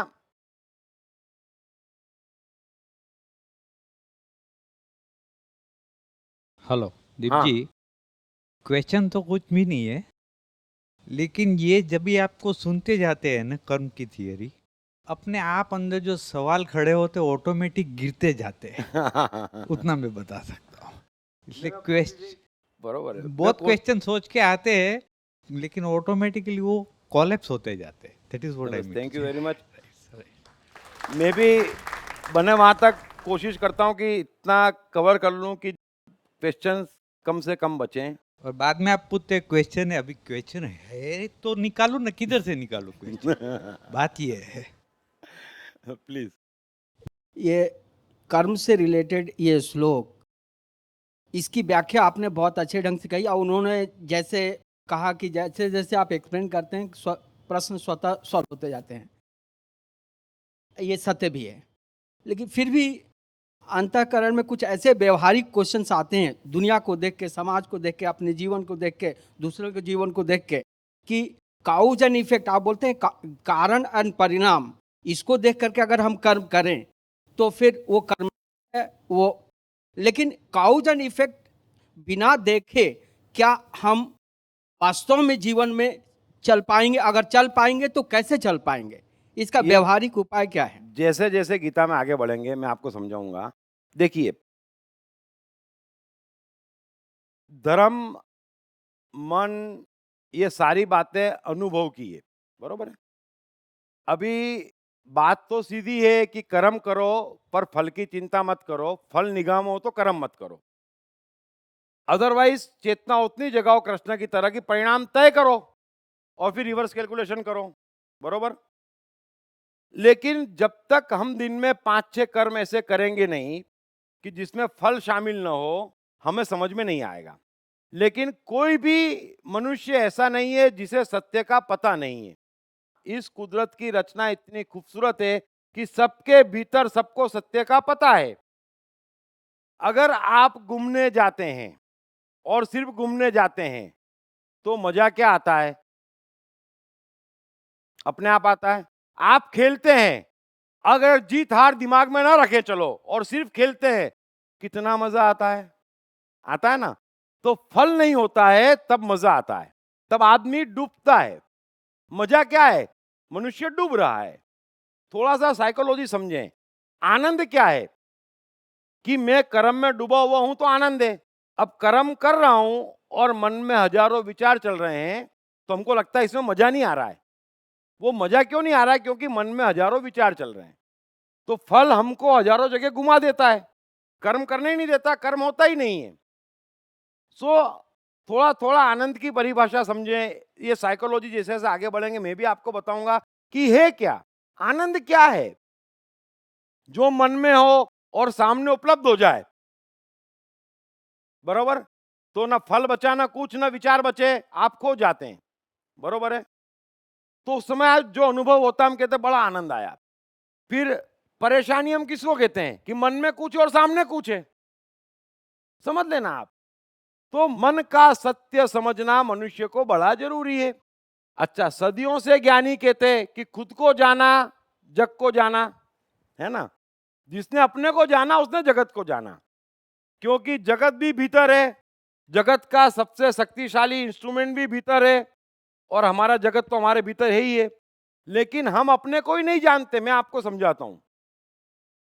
मन के सत्य का अर्थ होता है, जरा गौर करना, ये भी बड़ा गहरा है।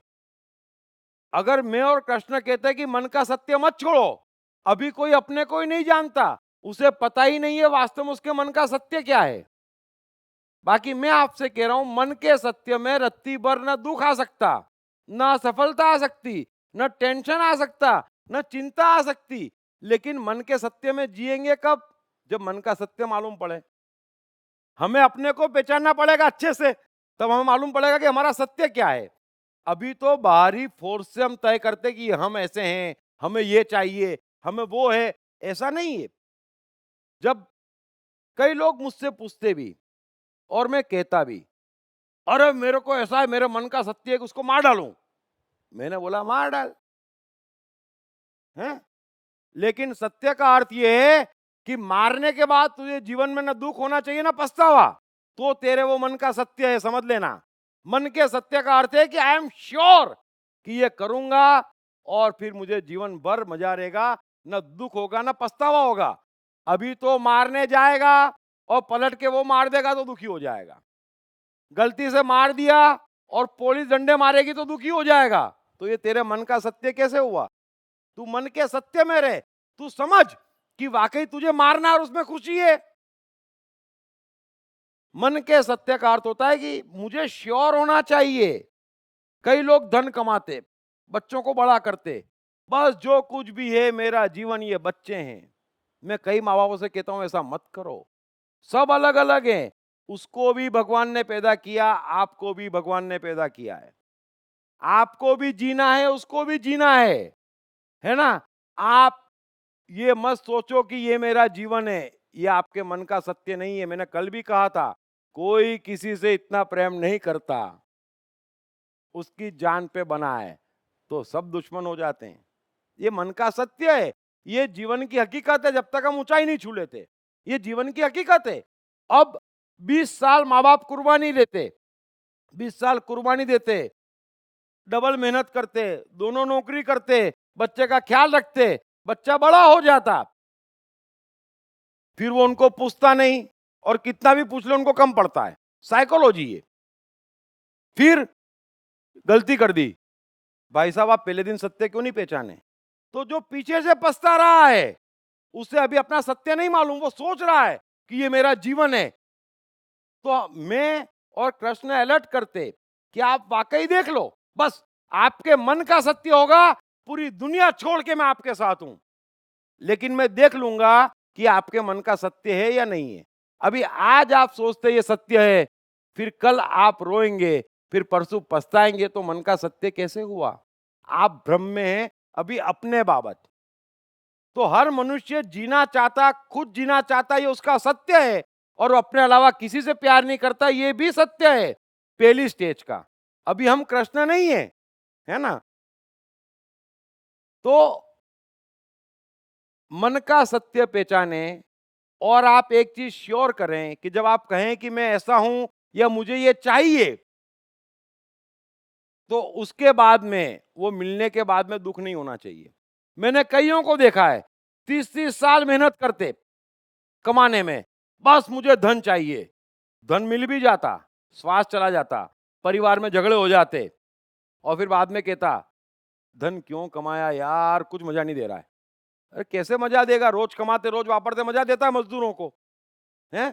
कितना मजा देता है धन, कभी देखना मजदूरों को, आदिवासियों को, ज्यादा नहीं होता, लेकिन रोज कमाते रोज वापरते, टेंशन ही नहीं। तो मजा क्या है? आप अपने को पहचाने, आप अपने को पहचाने कि वाकई धन मजा देगा, मजा है। मैंने पहले ही कहा, मेरे भीतर सेवा नहीं है और मैं नेतागिरी में चले जाऊं और मैं ये सब मुख्यमंत्री प्रधानमंत्री बन जाऊं, और दुखी हो जाता हूं मैं, है ना? समझ लेना, मन की खुशी बहुत अलग होती है, और दूसरा तय नहीं करता। दूसरा कोई तय नहीं कर सकता कि मैं खुश हूं या नहीं है, मैं खुद तय कर सकता हूं। और वास्तव में जो मन के सत्य के साथ नहीं है वो दुखी हैं, जिनको सेवा है भीतर, थोड़ा सा समझ लेना इस बात को, मन के सत्य को समझ लेना। एक उदाहरण देता हूं। भारत गुलाम था, अंग्रेजों का शासन था, तो उस समय 3 तरह के लोग थे, बरोबर है। एक अरविंदो घोष थे, तो वो पहुंची हुई आत्मा थी, है ना। अब एक चीज समझे, सत्य ये है कि मुझे कोई गुलाम नहीं बना सकता, ये तो सत्य है। तो अरविंदो घोष के बात समझ में कैसे आए कि देश गुलाम है, थोड़ा समझने की कोशिश करना, उनकी भी साइकोलॉजी। अब इतने ऊंचे स्तर पे जो है, उन्हें देश की गुलामी से क्या लेना देना, वो तो स्वतंत्र है ना। और इतने स्वतंत्र हैं कि सारे अंग्रेज मिल जाएं तो भी वो उनकी ना सुने। तो उनको ये समझ में नहीं आता कि हम गुलाम कैसे हैं। उन्होंने आजादी की लड़ाई में कोई इंटरेस्ट नहीं लिया, वो अपने मन के सत्य में थे, उनको कोई कष्ट नहीं हुआ। दूसरा भगत सिंह चंद्रशेखर थे कि भाई हमको ये गुलामी नहीं चाहिए, मरेंगे या मारेंगे, ये उनके मन का सत्य था, कोई कंफ्यूजन है। हंसते हंसते चढ़ गए सूली पे, दुखी नहीं हुए, समझ लेना। पाप क्या है, ये जो भी शास्त्र कहते हैं ना, वो पाप नहीं है। इनको कुछ मालूम ही नहीं है जीवन का। सच कहता हूं मैं, वो भी दुखी हैं और सबको दुखी करते हैं। मनुष्य जीवन में एक ही पाप है, अगर आप दुखी हैं तो आप पापी हैं। कोई एबीसीडी कारण नहीं चाहिए। आप प्रसन्न हैं, आप पुण्यात्मा हैं, बात समाप्त हो गई। अब हम दुखी होते क्यों? क्योंकि मन के असत्य में जीते। अब अरविंदो घोष को दुख नहीं है, भगत सिंह को दुख नहीं है, दोनों अलग अलग सिरे हैं, लेकिन दोनों में से किसी को दुख नहीं है क्योंकि दोनों मन के सत्य में जी रहे हैं। अब तीसरे थे गांधी जी, वो अपने सत्य को लेके कंफ्यूज थे। कभी लगे कि मैं अरविंदो घोष हूं और कभी लगे मैं चंद्रशेखर हूं, है ना। तो अंग्रेजों से लड़े भी, और जरा सी ऊंच नीच हिंसा हो जाए, प्रभु माफ करो, प्रभु माफ करो, प्रभु माफ करो, तो जीवन भर परेशान रहे। क्यों? क्योंकि वो सच बात तो ये कि अपने मन का सत्य नहीं पहचान पाए कि इस तरफ है या इस तरफ है। और 0 और 100 के बीच में ब्रिज नहीं है, मैं इधर भी हूं इधर भी हूं, ऐसा नहीं है। या तो आप उस तरफ हैं, बरोबर है, तो उस तरफ हैं। अगर आपको देश आजाद कराना है तो वही भाषा बोलनी पड़ेगी जो भाषा में वो बात कर रहे हैं। अब जो देश आजाद करा रहे हैं, आपको भी देश आजाद कराना है, तो आपको उनमें बुरी नजर नहीं आना चाहिए कायदे से। लेकिन आप थोड़े से वापस धार्मिक विचार के भी हैं, हिंसा हो गई, अरे महाराज तय तो करो कि आपको देश आजाद कराना है कि धर्म संभालना है, जो भी धर्म आप मानते हैं। तो कंफ्यूजन में जब हम मन का सत्य नहीं जानते तो हम भीतर से दुखी रहते, कंफ्यूज रहते, यही जड़ है। तो मेहरबानी करके अपने मन का सत्य जान लो, बस पहली स्टेप है। फिर वो अच्छा है कि बुरा है, कोई दिक्कत नहीं है। धन कमाना है ना, कमाओ, कोई दिक्कत नहीं है। लेकिन सत्य जान के आप कमाएंगे और मेक श्योर होंगे कि धन मजा देगा, तो धन किसको मजा देगा? जो वापरेगा और बांटेगा। अब अगर आपसे धन कमाना हो रहा है और वापरना नहीं हो रहा है, तो समझ लेना कि आपके मन का सत्य नहीं है, फिर आप फंस रहे हैं, है ना। और जितने कमाते हैं उनसे वापरते ही नहीं बनता। मैंने सबको देखा है, वापरते ही नहीं बनता है। मैं उदाहरण नहीं दूंगा इस समय। बाकी जितने भी कमाते हैं, तो मैं यही कहता हूं कि वापरते नहीं बन रहा, तो आप अपने आप को इतना कष्ट क्यों दे रहे हैं? अगर आपको शौक ही नहीं है तो आप कमा किसके लिए रहे हैं? भाई कृष्ण ने द्वारका बनाई तो कृष्ण शौकीन व्यक्ति थे, है ना। अब महावीर द्वारका बनाए तो भी क्यों? बताओ आप। अच्छी खासी द्वारका छोड़ के चले गए बुद्ध और महावीर। तो आप फर्क समझो कि आपके मन का सत्य क्या है। सवाल पाप पुण्य अच्छे बुरे का नहीं है। पहले आप अपने मन के सत्य में रहेंगे, अपने को अच्छे से पहचानेंगे और मेक श्योर करेंगे कि मुझे दुख और पछतावा नहीं होना चाहिए। अगर वो नहीं होता है तो आप मन के सत्य में हैं। अभी हम किसी को डांट देते सुबह, फिर शाम को पछताते, तो फिर डांटना आपका सत्य नहीं था, आप होश में नहीं थे। तो मनुष्य बेहोश है, इसको प्रमाद कहते हैं। ये बेहोश है, ये कॉन्शियस माइंड में है, जागा हुआ नहीं है, चेतना नहीं है। अगर मैं कुछ कर रहा हूं तो मुझे उसका अंतिम परिणाम मालूम होना चाहिए और मुझे श्योर होना चाहिए कि मैं कर रहा हूं। फिर पछताने की क्या बात है? कोई बात नहीं है। लेकिन वो हमारे मन का सत्य फिर नहीं है, इसलिए हम पछता रहे हैं। तो छोटी छोटी बातें मैं गीता में धीरे धीरे कहूंगा आपसे, लेकिन हमें अपने मन को पहचानना है, मन के सत्य में रहना है। जैसे ही मनुष्य मन के सत्य में रहेगा, उसके मन और चेतना तेजी से बदलते जाएंगे और ऊपर होते जाएंगे। मन के असत्य में हम भटक रहे हैं। इससे रिलेटेड एक क्वेश्चन आता है कि मन का सत्य ही क्या सेल्फ रियलाइजेशन है? अगर हाँ, तो सेल्फ रियलाइजेशन और अज्ञान में क्या अंतर है? बता रहा हूं। आप ऐसा समझें कि मन का सत्य आत्मा के निकट है और मन का असत्य बुद्धि, अहंकार और ये सब है। मन के असत्य में हम क्यों जीते? क्योंकि बुद्धि वापरते। मन के असत्य में हम क्यों जीते? क्योंकि अहंकार वापरते कि यार ये करना चाहिए, करना है, लेकिन बेइज्जती हो जाएगी। अरे बेइज्जती हो कैसे सकती? कृष्ण की नहीं हुई, महावीर की नहीं, और हमारी हो जाएगी। बेइज्जती कैसे हो सकती? यह अहंकार है। तो मन के सत्य में जीना यानी कि आप आत्मा के काफी निकट पहुंच गए। फिर जवाबदारी आत्मा की है कि आपका कचरा कैसे साफ कर देना। इसलिए कहते हैं कि एक कदम तू चल, मन के सत्य में आ जा, फिर मैं तुझे थाम लूंगा, तेरी सब बीमारियां दूर कर दूंगा। तो मन का सत्य हमारी पहली सीढ़ी है। हम जैसे हैं अगर उसमें जी लिए। अगर रावण और राम थे तो रावण का ज्ञान क्या था? जो राम ने उसे प्रणाम किया तो ज्ञान क्या था? ज्ञान यही था कि मैं अपने मन के सत्य में जी रहा हूं, है ना, मैं ऐसा ही हूं। ये भी ज्ञान है, ये कमजोरी नहीं है। आप समझ रहे हैं मेरी बात को? आप मेरे से बुलवाएंगे, मैं बोलूंगा। तो रावण का ज्ञान ये है कि मैं मन के सत्य में जी रहा हूं, मुझे कोई भ्रम नहीं है। अभी आप गीता में ले लीजिए, कृष्ण को कोई भ्रम नहीं है। कृष्ण क्लियर है कि ना कोई मरता ना कोई मारता, दुखी है नहीं।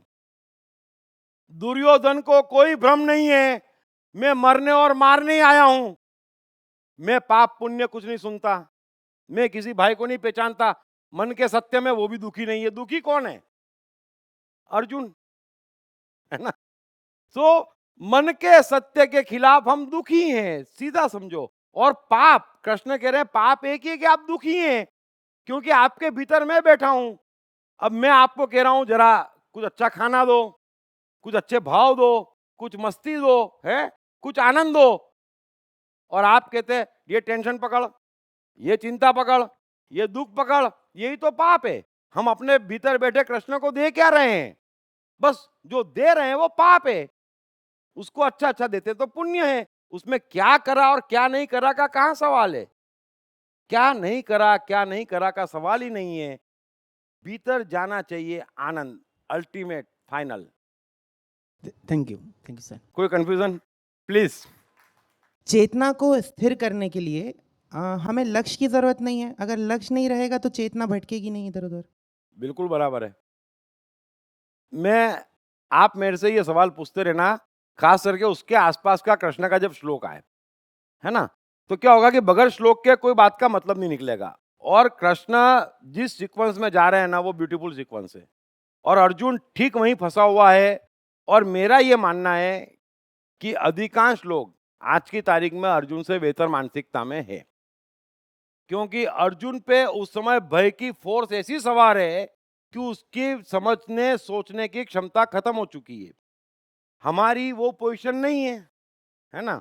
सो कृष्ण क्या कहना चाह रहे हैं हम समझ सकते हैं। इस पूरे सूत्र का सार ये है कि किसी शास्त्र में लिखा कोई कह दे या मेरी बेइज्जती हो जाए या करोड़ लोग मेरे खिलाफ हो जाएं, इस वजह से मैं करने योग्य कर्म छोड़ूं तो वो पाप है। और मुझे कुछ मिल जाए फल की आशा में भी मैं कोई कर्म करूं तो वो भी पाप है। मेरा कर्म तो शुद्ध होना चाहिए, फिर जो होना होए बस। So thank you very much.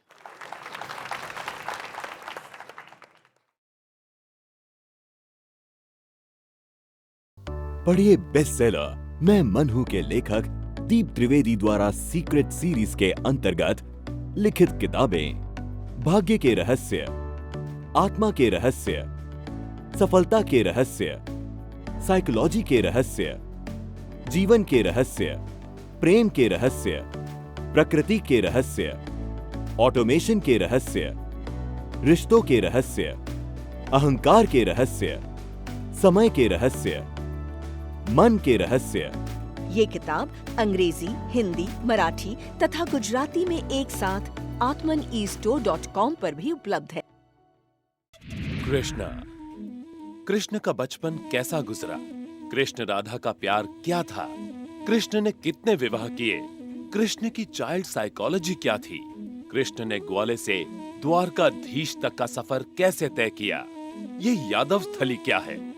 इन तमाम सवालों के जवाब जानिए।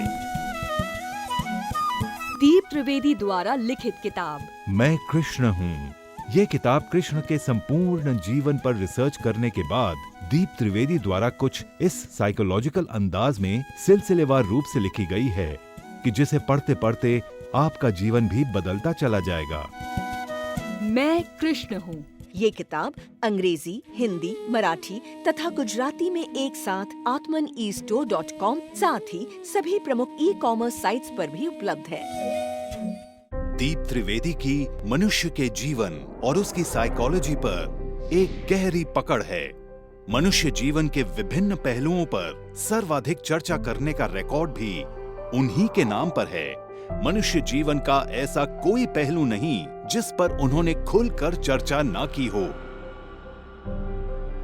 जैसे कि path of life, personality, complex, guilt, love, expectation, partiality, acceptance, fear, hypocrisy, creativity, wealth, who is God, concentration, confusion, power of transformation, joy and success, mind and brain, day sleep, natural intelligence, change your future, ego, non-violence, freedom, तथा दीप talks ताओ ते चिंग के अंतर्गत दीप त्रिवेदी द्वारा मशहूर Chinese philosopher लाओ त्से के महान सूत्रों पर चर्चा, परिचय, समय, मन, सफलता, संकट, धर्म, राजनीति और दीप टॉक्स भगवत गीता के अंतर्गत जीवन की किसी भी समस्या से निपटने के लिए दीप त्रिवेदी द्वारा भगवत गीता के संपूर्ण 18 अध्याय पर चर्चा। आप ये तमाम डीवीडीज और सीडीज सुनकर अपना और अपने परिवार का जीवन बदल सकते हैं। ये तमाम डीवीडीज और सीडीज आत्मन ई स्टोर तथा अन्य सभी ई-कॉमर्स साइट्स पर उपलब्ध हैं। हर बच्चे में सफल और महान बनने की संभावना छिपी होती है। सवाल बच्चे द्वारा अपनी प्रतिभा को निखारने का तथा सही परवरिश पाने का ही होता है। दीप त्रिवेदी द्वारा लिखित रोचक ग्राफिक बुक्स पढ़िए। The story of Thomas Edison, अनपढ़ एडिसन के महान वैज्ञानिक बनने की दास्तान। नॉटिनेस टू ग्रेटनेस, स्टीव से स्टीव जॉब्स बनने की कहानी। हॉटी टू डॉन्टी, चाइल्ड साइकोलॉजी समझने हेतु शेर के बच्चे की कहानी। न सिर्फ बच्चों बल्कि हर माता पिता व टीचर के लिए भी आवश्यक ग्राफिक बुक्स हिंदी तथा अंग्रेजी में आत्मन ई स्टोर तथा अन्य सभी ई-कॉमर्स साइट्स पर उपलब्ध।